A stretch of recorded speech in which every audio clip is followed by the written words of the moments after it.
Bill Maher, one of the biggest liberal media hosts in America, just unloaded on Trudeau's Canada, and you have to see this. The unemployment rate in the U.S. is 3.8%, and in Canada it's 6.1%.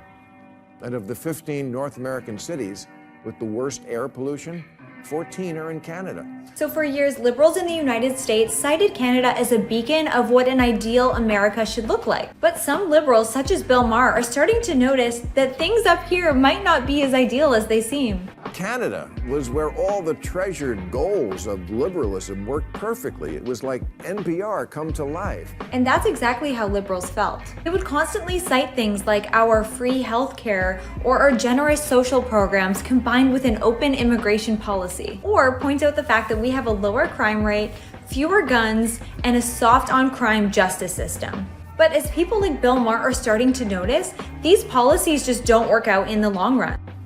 A giant idealized blue state with single-payer health care, gun control, and abortion on polite demand. Case in point. Canada was where every woke white college kid wearing pajama pants outdoors who'd had it up to here with America's racist patriarchy dreamt of living someday. I mean, besides Gaza. Well, Mr. Maher, if you look up here, you'll see plenty of woke college kids who dream of living in Gaza too.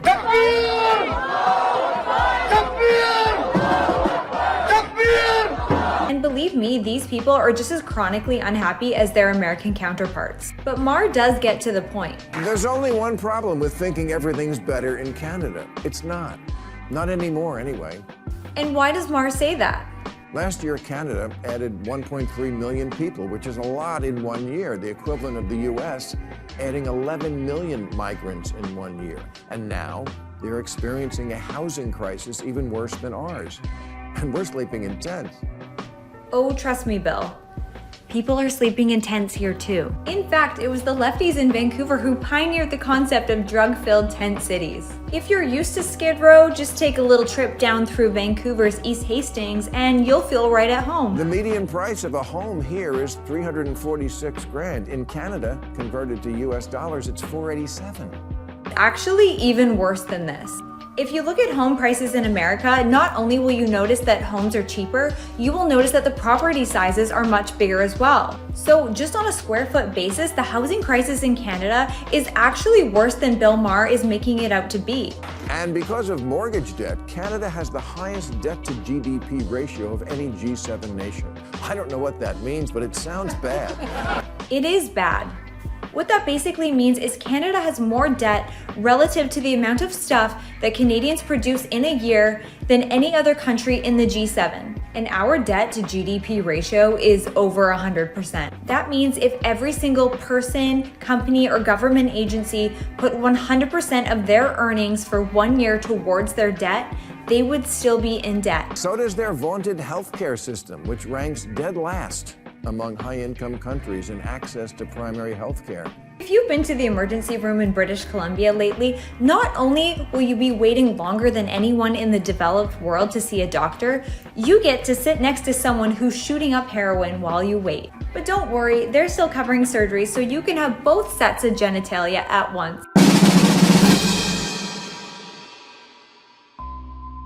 Bill Maher already knows how far off the deep end Canada has gone with all of this stuff.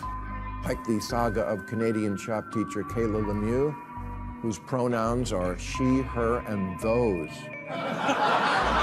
Yeah.